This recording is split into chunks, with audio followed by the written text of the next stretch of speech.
It's that time of year. Fall season is officially here, and we're gonna kick it off by making my all-time favorite fall treat, a classic cinnamon roll. If you have been a Laurainthekitchen watcher for many years, especially over the last decade, this recipe is familiar to you because, truth be told, I find it very difficult to top, and it's still the beloved classic that we made about 13 years ago. I tweaked it just the tiniest bit over the last 12 years, just by adding all milk instead of milk and water, and just adding a little bit more of it. And that's literally the only difference, because this recipe is so incredible, so delicious, and so many of you have made them throughout the years, and you literally tell me constantly that this is really hard to beat. So the ingredients are not very many. They're all really pretty standard ones, and we're gonna roll right into it. First thing I'm gonna do is I'm gonna take my milk, whole milk, please. I'm also gonna take my butter, and I'm gonna pop this into the microwave, although you could just do this in a saucepan on your stovetop. And I wanna warm the milk and slightly melt that butter, but I just don't want it to get really hot. So I'm gonna pop it in there for about a minute, and it should be just at the right temperature. In the bowl of my stand-in mixer, which I'm just doing this in my mixer because I find it to be a little bit easier, I'm gonna add my instant yeast. I don't need to bloom this in any of the warm liquid because it's instant. It can go right in, and I'll link my exact yeast that I use below because I think it is the best yeast and why every single one of my yeasted doughs just comes out so perfect. Add your yeast. I'm gonna add in my sugar. I'm gonna give this a quick little mixeroonie just to get it combined. And then we're gonna pretty much add everything else. This is a really easy to make dough, very forgiving. You don't need a ton of different steps, and it works perfectly every single time. We've got our milk and our butter mixture. Make sure it's not too hot. I'm gonna add in my egg. You can see this is like not a bunch of stages, difficult, yada yada, and a splash of vanilla. Let's make it 2 splashes. Pop this baby on. Ooh, get my dough hook, let me grab my dough hook, crank it up, and I'm gonna turn this on medium speed and let it knead for a good 5 to 6 minutes. I want this to come together really well, and I'll show you what it looks like when it's there. Lower that down. Now that is it. All you need to do at this point is cover it. I don't even transfer bowls, but you just need to cover it, and you need to just let this rise somewhere until about doubled or more in volume. I already have one ready that I made early this morning because we are a more is more of cinnamon rolls in this household kind of family. So, and I also didn't want to wait a few hours because I want cinnamon rolls now and I want them later, okay? And I'm also sharing with friends. So I'm just gonna cover this. I'm gonna use my bowl cover that I used for the other one. And I'm just gonna set this aside. This is gonna, sit here and just rise slowly for hours on end, but through the magic that is Mrsvitale, we have one ready. Before we get to it though, let's make our filling that we're gonna need to spread over this so that it's ready and out of the way. To a bowl, I've got some softened butter. Because I'm using unsalted, I'm using a pinch of salt here as well. Brown sugar, and ground cinnamon. That is it. This is your filling. You can actually do the filling one of 2 ways. You can take the butter, melt it, and then you can brush it all over the dough and sprinkle it with the cinnamon sugar mixture, or you can do what I'm doing right now, which I find to be a little less messy, believe it or not. So I'm just gonna take my time just for a minute to combine that together. That is what it should look like. So deflate that. I'm gonna just add it to a really lightly flour surface, not much. It is not a very sticky dough. It's the most perfect dough ever. It's so forgiving, so easy to work with, and you're gonna absolutely love it. Like I said, I really haven't changed it in the last 13 years because I found no reason to. The only difference I really made was that I used to use a mixture of milk and water. Now I just use all milk because it just gives you more of a tender dough. What else did I do? That's pretty much it, really. And then I like to use a little more cinnamon. I use about 1.5 tablespoons rather than just a tablespoon, but that's really personal preference. I'm gonna roll this out to about a 15 by 10 inch rectangle, and I don't use a ruler or anything, although you could. I find it easy to just use my 9 by 13 inch baking dish that I'm gonna be baking these in to kind of use as my guide. So this is 9 by 13, so I want it to be 2 inches longer than my baking pan and like an inch or so, longer the other direction. You know what I mean? you know what I mean. So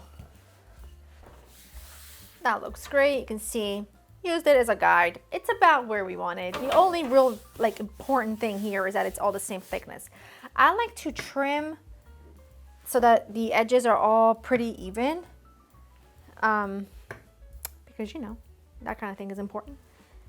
I like to make sure that they're all nice and even. And now you can do this one of two ways. The traditional way of adding your filling on, rolling it like into a large jelly roll and then cutting out your rolls, or you can do this method, which I've been doing recently for the last, I'd say, year or so maybe. And I really like it too. So I want to show you that method. Just take your filling, and I pretty much like to go as evenly as possible, leaving just like a little border, because as you can see, as you roll it, it's just gonna get messy, but worth it. A good messy worth it, but it is important that you go from corner to corner on the sides here, because you're gonna cut out your 12 even rolls and you want them to be full. I'm also using the wrong spatula, but that's okay. You can rub a little butter in your baking pan. I just melted some. I'm just gonna leave it like that. I do like to use some parchment paper just to make it a little bit easier. This is how you do it, okay? You cut them into 12. Let's count them first. 1, 2, 3, 4, 5, 6, 7, 8, 9. Gonna make them a little bit smaller. So just take your time. 1, 2, 3, 4, 5, 6, 7, 8, 9, 10, 11, 12. Perfect. Look at that. And you're gonna cut them like so. I'll do this one in the center so you can see. 12 little strips like that. And then you roll them like this. And they do come out absolutely unbelievably picture perfect. Look at that. Look at that. I don't know if you know this about me. Maybe you don't. It's a good thing you don't, actually. I absolutely love a Cinnabon. Like if I'm in the mall, okay, I'm getting one. Like I don't know what to tell you. I'm absolutely gonna stop and get one. And dare I say, these are, and I'm not just saying it myself, this is what everyone tells me. These are that, but infinitely better. The texture is incredible. The flavor is amazing.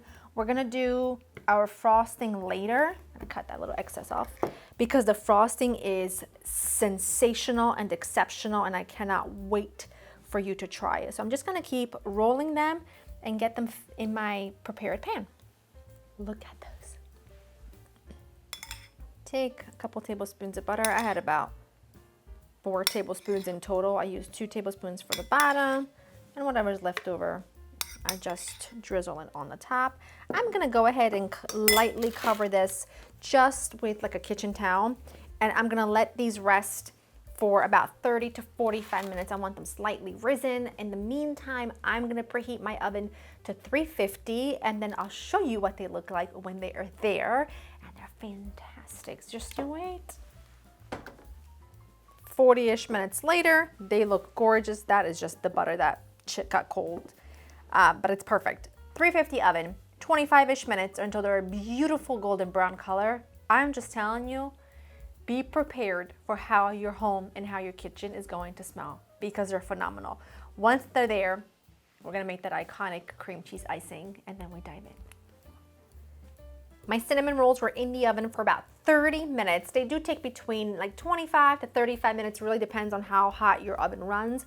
Mine took just about 30 minutes exactly, and they are perfect. They came out about 20 minutes ago. They're still very warm, but one of the greatest things in life is a warm cinnamon roll. Now, I don't know about you. To me, a cinnamon roll without a delicious cream cheese frosting is not complete. So we have to work on that because it's crucial, but yet it's so delicious and so simple. I've got some cream cheese and unsalted butter. Both of them have softened to cream cheese at room temperature. I'm gonna add just a small splash of vanilla. Those are the vanilla beans. A little pinch of sugar. Salt. I got cinnamon rolls on the brain and I can't think about anything else. Truly, this would be better if you make it in a standing mixer, because to get that really iconic texture, you need to whip it for like 15 minutes. I'm not gonna go that far, but I'm gonna whip it for a bit. But at this point, I just wanna combine these two for a couple of minutes before I add the powdered sugar. I'm gonna add the powdered sugar, and I'm just gonna whisk this together for a good few minutes. I want it to be really smooth and delightful. And like I said, if you want that iconic, really whipped texture, whip it for about 15 minutes. I'm gonna do maybe about 4 or 5, and I'll show you what it looks like when it's there. And by the way, periodically come in here with a spatula to scrape the sides as well. I'm gonna add in a touch of fresh lemon juice, which is kind of the secret ingredient in that iconic frosting. It cuts the sweetness a bit, but it also really balances everything really, really nicely. And just look at the texture of this. Now, imagine if I had whipped that for 15 minutes, it would be even better, but that is gorgeous. Absolutely gorgeous. Now, I think you need to add just like a little dollop of your frosting onto your warm cinnamon rolls, because as they sit, what happens is the frosting doesn't necessarily melt, but I don't know, it's almost like glazes your cinnamon rolls so perfectly. And I think you should do that when they're warm, and then just let them sit for a bit and then go back to dive in. So I'm just gonna continue to frost these, let them sit for a few minutes, and then we'll dive in. You already know, if you know me, you know I am going for that center roll. And of course, I mean, let's be so for real. This makes a ton of icing because you have to serve it with extra icing. And if someone tells you this is not the fluffiest cinnamon roll that they've ever had, they lie. Look, can you just come close for a second? Because, ow, that's bad. Okay. I'm gonna unravel it just to show you. Look at this, look at this, look at this, look at this. Look, look, look, look, look, look, look. You see this? And then here's what I do. This is how I eat my cinnamon roll. I really hope you don't judge me.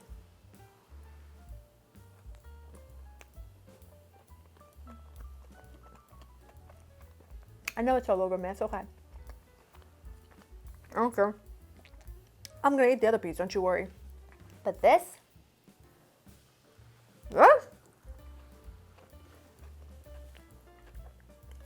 beyond. Absolutely beyond. Please go to Laurainthekitchen.com. Please get this recipe. Please make it this weekend, because you owe it to yourself to eat something so phenomenal. There's no words.